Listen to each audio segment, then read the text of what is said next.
성경 말씀 읽어드리겠습니다. 에베소서 6장 10절부터 17절까지 읽어드리겠습니다.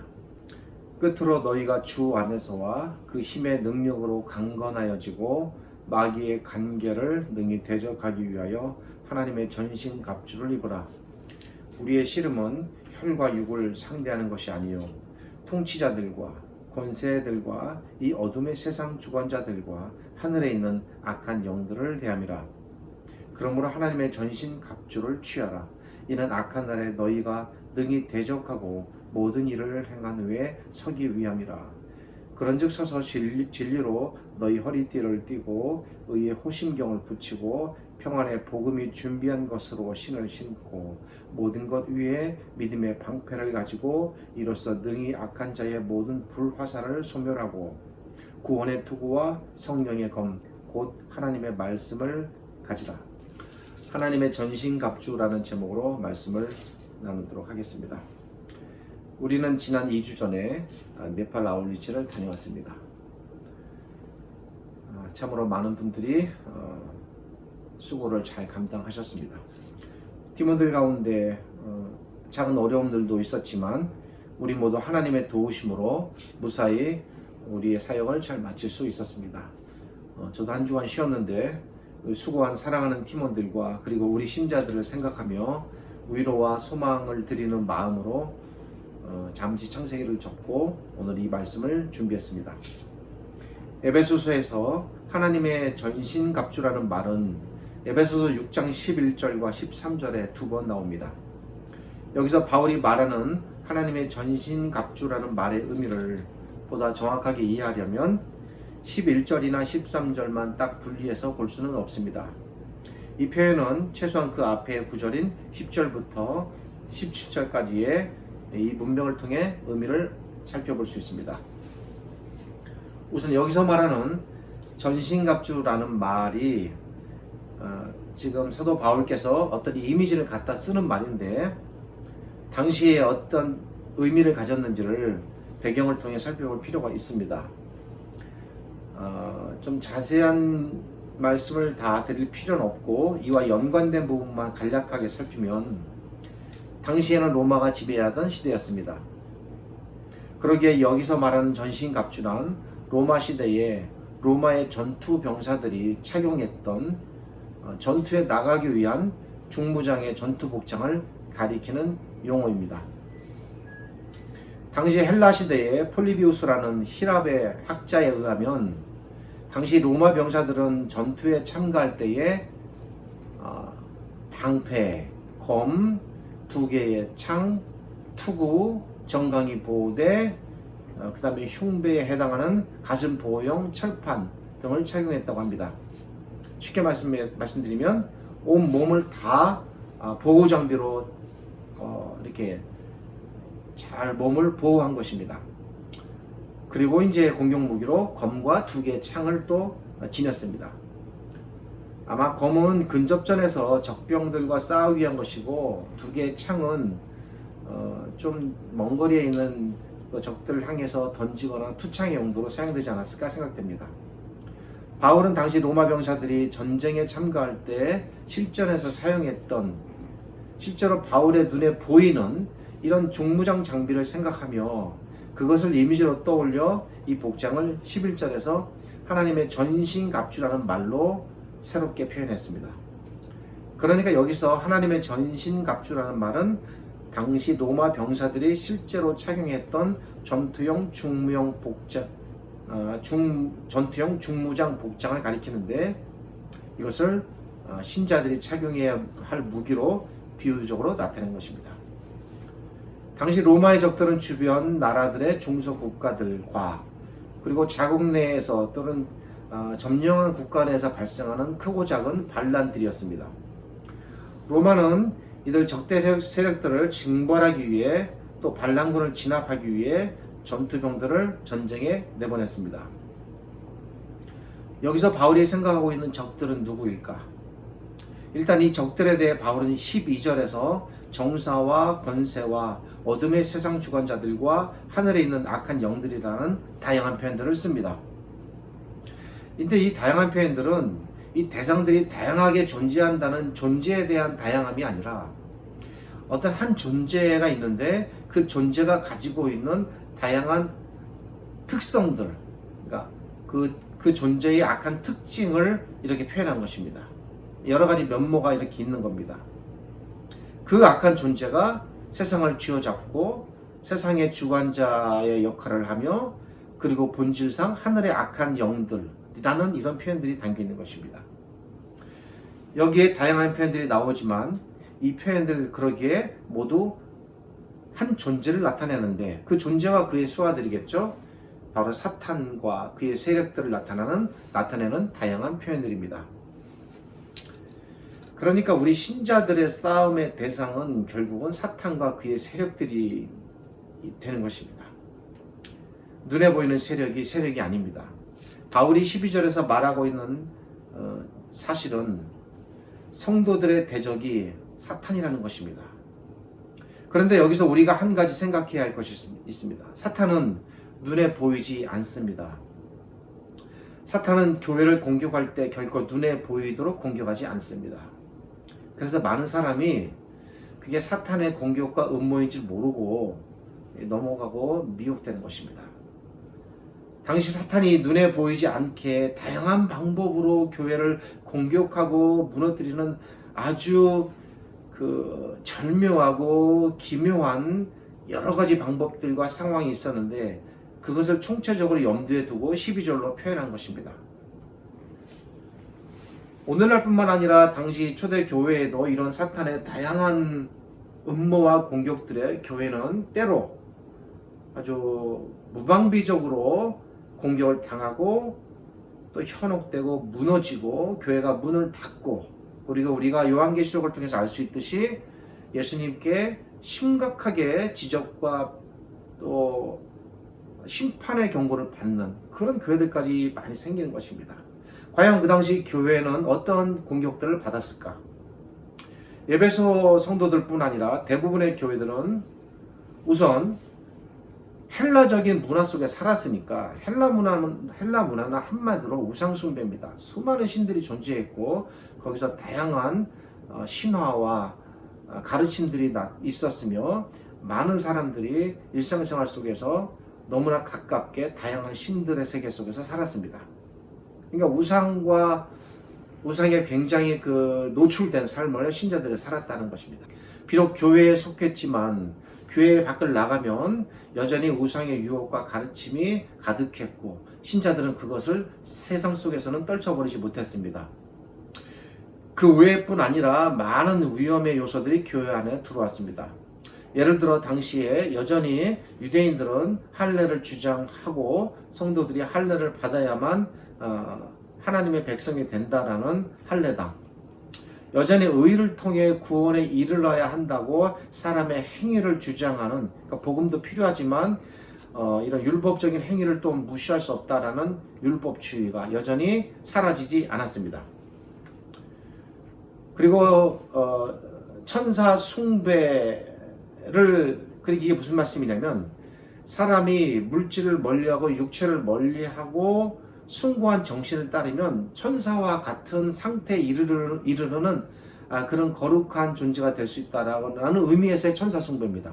그러니까 천사를 숭배의 대상으로 놓고 절하고 섬기는 것이 아니라 천사의 상태를 추종하는 어떤 영적 상태를 따르는 것이죠. 그것이 신약 성경에 기록되어 있는 영지주의, 또 다른 말로 그노시스주의라고도 말하는데, 특별히 일곱 집사 중에 하나였던 니골라를 중심으로 이 영지주의가 교회 안에 깊이 들어왔고 예수님께도 심각한 질책을 받았습니다. 그 외에도 거짓 그리스도들의 출현, 그리고 바울 사도께서 가는 곳곳마다 출현하는 귀신을 쫓는 자들과 마술사들, 그 점술사들, 이런 것들이 교회를 계속 공격했습니다. 교회 내부적으로는 고린도 전후서, 야고보서 등을 보면 내부 안에 존재하는 그런 문제가 있습니다. 가장 큰 문제 중에 하나는 유대인과 이방인 사이의 혈통적인 구별의 문제와 그 다음에 귀족과 천민이 전부 다 교회 안에서 한 신자들이 되니까 어떻게 그들이 하나의 교회를 이룰 수 있을까? 그걸 잘 못하는 겁니다. 그 안에 여전히 존재하여 남아있는 신분의 벽들, 계급의 차이, 빈부격차, 가진 자와 가난한 자의 어떤 차이들, 그리고 각종 헤아릴 수 없는 성적인 범죄들, 도덕적인 부패, 성도들 간의 불일치, 이런 것들이 여전히 교회 안에 심각하게 교회의 하나됨을 파괴했습니다. 그러니까 이런 관점으로 본다면 바울의 눈에는 교회 안팎으로 너무나 많은 것들이 이제 교회를 해롭게 하는 것이고, 그 모든 것을 총체적으로 바울이 표현하는 것입니다. 정사와 권세 잡은 자들, 하늘의 영, 사탄의 세력을 말하는 것입니다. 이런 모든 사탄의 움직임은 눈에 보이지 않으니 사람들이 대처하기 힘든 겁니다. 바울이 보기에 이런 모든 현상들은 사탄이 사람들의 마음을 조종하여 결국은 교회를 무너뜨리고 하나님을 대적하는 심각한 공격들이었습니다. 바울이 정확하게 잘 본 것입니다. 바울은 이런 당시 교회의 어려운 현실을 내다보았습니다. 이에 바울은 성도들을 하여금 보이지 않는 이 사탄의 공격에 대처하도록 에베소서 6장 11절과 13절에서 하나님의 전신갑주라는 용어를 만들어낸 것입니다. 어찌 보면 바울에게서만 발견되는 매우 유일하고도 독특한 군사적 용어입니다. 그렇다면 바울이 말하는 이 군사적 용어, 하나님의 전신갑주라는 말이 이 본문 안에서 구체적으로 어떤 의미를 가질까? 이것은 우선 전투에 참가하기 위해 필요한 모든 중무장을 뜻하는 전투 복장입니다. 평상시에는 필요치 않은 복장입니다. 반드시 싸움, 전투에만 필요한 복장입니다. 그리고 우선 우리가 이 의미를 알려면 10절에서 찾아야 합니다. 10절을 보면 바울이 에베소 성도들에게 주 안에서와 그 힘의 능력으로 강건하여지라. 쉽게 얘기해서 20절은 이 전투 복장을 취할 때 그것이 갖는 효과를 알려주는 것입니다. 주 안에서 그분의 능력으로 강건하게 되는 것이죠. 이 말은 성도의 모든 힘의 원천은 오직 그리스도에게서 나온다는 것입니다. 성도가 싸우는 모든 무기는 전적으로 그리스도에게서 나오는 것입니다. 그리스도를 떠나서 성도는 어떤 힘도 무기도 공급받을 수 없으며 반드시 그리스도를 통해서만 적들과 싸워 이길 수 있다는 말입니다. 사탄의 공격을 막아낼 수 있는 무기 역시 그리스도에게서 나오며, 사탄을 무너뜨려 쓰러뜨릴 수 있는 무기도 역시 그리스도에게서 나오는 것입니다. 그렇게 11절과 13절에서 말하는 하나님의 전신갑주라는 이 전투 복장 용어는 1차적으로는 예수 그리스도로 무장하라.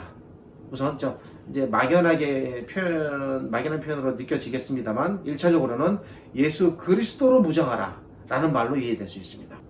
그리스도께서 가지신 생각, 그리스도의 가르침, 그리스도의 사상, 그리스도의 정신, 그리스도의 인품과 성품, 그리스도의 삶, 이 모든 것들이 성도들이 그리스도에게서 취할 수 있는 영적 무기들이 되겠습니다. 한마디로 그리스도를 철저하게 쫓아가고 그분을 닮아가는 것이 이 전투 복장을 착용하는 것이다라는 비유적 표현이 되겠습니다. 그렇다면 우리가 이렇게 그리스도를 통해 힘을 얻는다고 할 때 구체적으로, 이제 좀 구체적으로 들어갑니다. 구체적으로 그리스도를 통해 이런 힘을 얻는 방법은 무엇일까? 즉 하나님의 전신갑주를 입는다라는 말의 구체적 의미는 무엇일까? 바울 사도께서 이 부분에 대해 말하고 있습니다. 이 질문에 보다 구체적으로 답하기 위해 하나님의 전신갑주를 어떻게 갖추어야 하는지를 이제 14절부터 17절까지 말합니다. 앞에서 잠시 말씀드렸습니다만 당시 로마의 무기들은 크게 보호형 무기와 공격형 무기로 나뉘어집니다. 근데 무기를 잘 보면 거의 한 8대1이나 9대1 정도로 8이나 9할애 정도가 보호에 맞춰져 있고 10에서 20% 정도가 공격에 맞춰져 있습니다. 그러니까 철저하게 자기를 보호하는 게 우선이라는 것입니다. 바울이 말하는 허리띠, 흉배, 신, 방패, 투구는 모두 다 보호형 무기들입니다. 반면에 검과 창은 공격형 무기입니다. 여기서 바울은 진리를 허리띠에 의해 흉배, 즉 가슴 의를 가슴 보호용 철판에, 복음을 신에, 믿음을 방패에, 구원을 투구에 비유했으며 끝으로 마귀를 공격하는 것을 그 검을 하나님의 말씀을 검에 비유했습니다. 그런데 이 모든 무기들은 우리가 여기서 아셔야 할 것이 본질적으로 서로 다른 각기 무기들을 따로따로 장착하라는 말로 생각하시면 안 됩니다. 당시 로마의 병사들은 앞에서 말씀드린 것처럼 보호용 무기들과 공격형 무기들을 다양하게 갖추고 전투에 임했습니다. 그리고 그들의 칼은 매우 짧았다고 합니다. 근접 적병용이었습니다. 그래서 바울은 이 이미지들을 인용해서 신자들이 갖추어야 할 무기들을 당시 로마 병사들의 무기들로 다양하게 표현했습니다.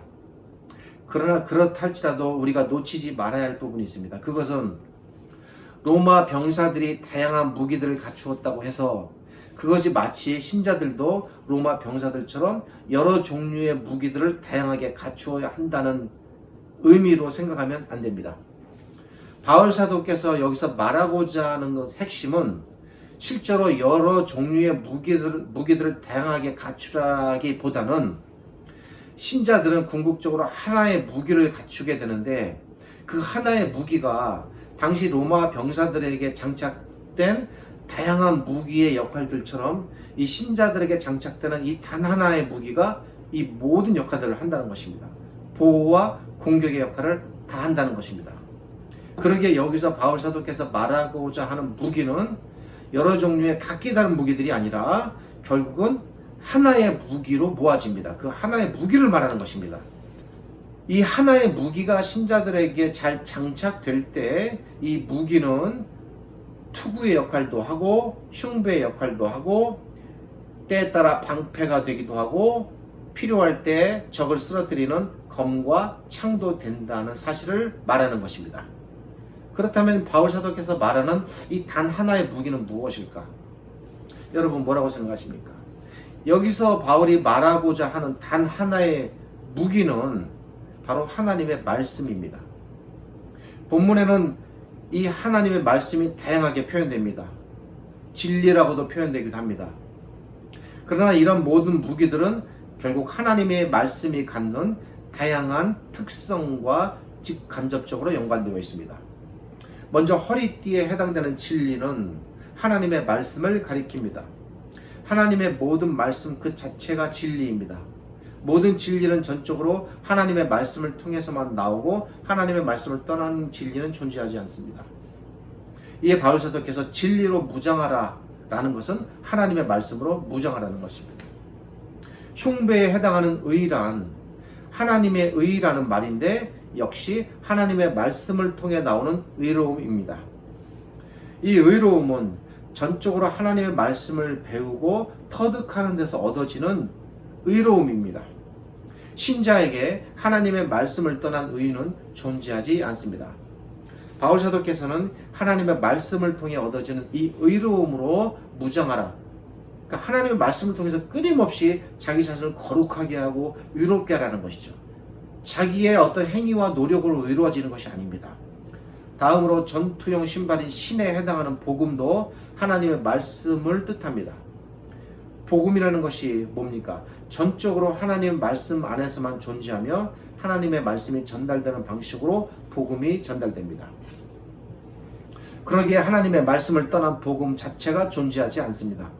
이런 의미에서 바울 사도께서 복음을 신처럼 즉 하나님의 말씀을 신으라고 말하는 것입니다.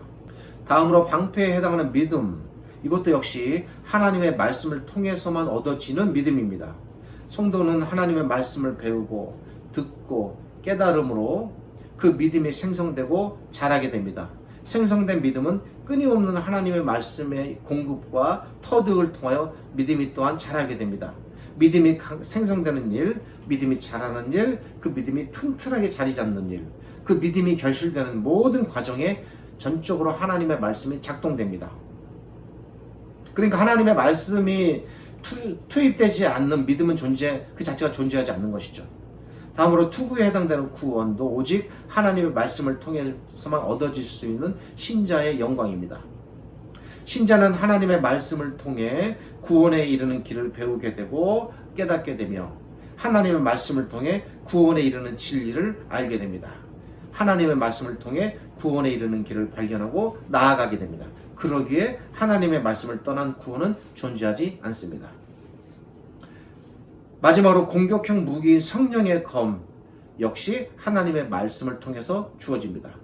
예수님께서 사탄을 물리치시고 제압하여 이겨낼 수 있으셨던 최고의 무기, 우리가 잘 아는 대로 구약에 기록된 하나님의 말씀들이었습니다. 예수님께서는 심지어 사탄이 하나님의 말씀을 들고 공격할 때도 여전히 하나님의 말씀으로 또 그것을 공격하셨습니다. 그리고 그를 제압하고 당당히 이기셨습니다. 그러기에 여기서 바울사도께서 여러 가지 다양한 비유적인 표현들을 사용해서 성도들에게 하나님의 전신갑주를 입으라 라고 말하고 있지만 결코 어려운 일이 아닙니다. 이 모든 표현들은 한마디로 하나님의 말씀으로 철저하게 무장하라는 말로 요약될 수 있습니다. 정리해드리면 하나님의 말씀으로 믿음을 키우고 하나님의 말씀으로 의와 거룩에 이르고 하나님의 말씀으로 구원에 이르고 하나님의 말씀으로 진리를 세워 거짓 가르침을 구별하여 배격하고 하나님의 말씀으로 복음을 전하고 하나님의 말씀으로 사탄의 모든 공격을 막아내고 무너뜨릴 수 있는 것입니다. 이렇게 날마다 하나님의 말씀을 가슴에 품고 살아가는 것, 이것이 바로 신자들이 사탄과 싸워 이길 수 있는 유일한 길이라고 바울사도께서 제시합니다. 바로 신자들이 하나님의 전신갑주를 입는다라는 표현이 하나님의 말씀으로 전신을 무장하라 라는 말로 바꿀 수 있습니다. 이런 경우는 우리 주님이신 그리스도에게서도 나타났습니다. 예수님께서는 사탄의 공격들을 하나님의 말씀으로 물리치셨을 뿐 아니라 그분의 모든 생애 동안 늘 하나님의 말씀을 곁에 두고 묵상하시고 가까이 하셨습니다. 그리고 자신의 모든 일들이 구약에 기록된 하나님의 말씀이 이 땅에 성취되신다라는 사실을 끊임없이 가르치셨고 그 하나님의 말씀이 나타내는 하나님의 나라를 또 가르치셨습니다. 그리스도의 모든 사역과 이 땅에서의 그분의 구원은 하나님의 말씀을 떠나 존재하지 않았습니다. 예수 그리스도 그분 자체가 그러기에 살아있는 하나님의 말씀이고 예수님의 모든 행동하심이 행동하는 하나님의 말씀이다라고 표현할 수 있겠습니다. 그러기에 우리가 사는 모든 길이 전적으로 하나님의 말씀에 달려있다라고 볼 수 있습니다. 물고기가 물을 떠나서 잠시도 살 수 없듯 신자는 오직 하나님의 말씀 안에서만 영향을 공급받고 살아 숨쉴 수 있고 사탄의 모든 음모와 계획과 공격을 대항하여 이길 수 있습니다. 끝으로 바울사도께서 하나님의 전신갑주를 입으라 라고 하는데 여기서 입으라는 말이 갖는 의미를 좀 들여다보겠습니다. 입으라라는 것은 명령입니다. 앞으로 입어라, 입을 것이다, 미래적인 것이 아니라 지금 입으라라는 것입니다. 이것은 이미 사탄과의 싸움이 우리 안에서 시작됐음을 알려줍니다. 현재의 싸움이 발발했음을 알려주는 말입니다. 이미 사탄과의 심각한 싸움이 시작되었으니 신자는 하나님의 말씀을 중무장으로 삼고 그 싸움에 출전하라는 말입니다. 주님의 출전 명령이 떨어졌음을 알려주는 말입니다. 그러니 주어진 복장을 갖추고 나가 싸우라는 말입니다. 머뭇거리거나 주저하지 말라는 말입니다. 또한 이 싸움은 누구나 모두가 참여하는 신자들 전체의 공동체적 싸움입니다. 그러기에 이 싸움을 이기기 위해서는 마치 병사들이 서로 지쳐 쓰러지고 상처받고 공격받은 동료들을 구출하고 치료해 가면서 계속 싸움을 이어가듯 신자들도 그런 과정으로 서로를 세우고 보살펴 주고 독려함으로써 이 싸움을 공동체 싸움으로 나아가야 한다는 것입니다. 이 싸움은 궁극적으로 그리스도께서 이 땅에 오실 때까지 그리고 신자들이 이 땅에서 자신의 목숨이 끊어질 때까지 해야 하는 싸움입니다. 그리스도께서 오시면 그분께서 최후의 이 싸움을 끝내실 것입니다. 마침내 그때가 되면 이 길고 긴 싸움은 그리스도와 그분의 교회의 승리로 끝날 것입니다. 우리는 두려워 말아야 합니다. 주저하지 말아야 합니다. 그리고 겁내지 말아야 합니다. 우리는 이 싸움을 포기하지 말아야 합니다. 날마다 나가고 또 나아가야 합니다. 물론 언제나 늘 승리하지는 못할 것입니다. 때로 실패하고 질 수 있습니다. 그러나 그 한 번의 패배, 가끔씩의 실수, 한 번은 패전이 있을 수 있겠지만 그러나 그렇다고 해서 싸움 자체가 패배로 끝나지 않는다는 걸 알아야 합니다. 실패하고 상처받았다 해서 싸움에 진 것이 아닙니다. 왜냐하면 그리스도께서 궁극적으로 우리 싸움의 중심에 계십니다. 그리스도께서 언제나 우리 모든 싸움의 한 복판에 계시고 그분은 가장 먼저 싸우시고 가장 마지막까지 남아 싸우십니다. 그러기에 우리는 이 싸움에서 결코 지지 않습니다. 말씀을 마칩니다. 하나님의 전신갑주를 입으라. 이 말씀을 날마다 기억하십시오. 그리하여 날마다 사탄과의 싸움에 나가 결코 지지 않는 싸움을 해야 합니다. 돌이켜보면 저 역시 수많은 패배와 수많은 어떤 그 짐이 있었던 것 같습니다. 그런데 그래도 또 돌이켜보면 그런 모든 실패와 패배의 과정 속에서도 결국 언제나 승리로 이끄시고 저를 또 견디게 하시고 나가 싸우고 또 이기게 하시는 분이 그리스도라는 사실을 터득하고 깨닫게 됩니다. 그러니까 오늘 내가 비록 졌다 할지라도 그것이 나의 패배가 아닙니다. 반드시 거룩한 하늘의 군사들이 되십시오. 여러분 모두가 이러한 싸움을 잘 감당해내는 하나님의 거룩한 군사들이 되고 그리고 그 군사됨에 대해 그리스도께로부터 정당하게 평가받고 영광을 얻는 그런 하나님의 충실한 군사들이 되기를 우리 주님의 이름으로 간절히 축복하며 기도드립니다. 기도하겠습니다.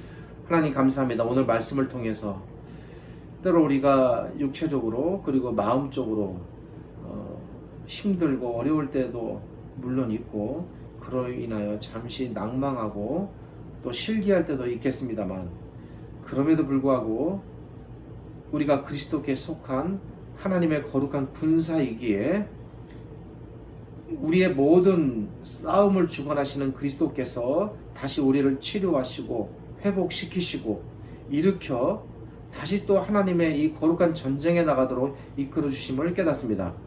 언제나 우리 싸움의 중심에 그리스도께서 계시고 그리스도께서 우리의 모든 싸움의 최전선에 계시며 그리고 우리의 싸움을 궁극적으로 승리로 이끄실 것임을 저희가 믿어 의심치 않게 하여 주옵소서. 이 확신이 우리 안에 있게 하시고 용기와 소망을 잃지 않게 하시며 주어진 모든 싸움들을 우리가 잘 감당해내는 하나님의 신실한 군사들이 되게 하여 주옵소서. 지금은 우리 주님 예수 그리스도의 은혜와 저희를 지극히 사랑하시는 아버지 하나님의 크신 사랑과 오늘도 이 말씀으로 우리를 위로하시고 함께 하시며 격려하시고 다독이시는 성령 하나님의 함께 하심이 오늘 이 말씀을 힘입어 거룩한 그리스도의 군사로 주어진 모든 싸움을 충실히 감당하는 우리 모든 신자들에게 하나님의 은혜가 가득하시기를 우리 주님 예수 그리스도의 이름으로 축복하며 기도드립니다.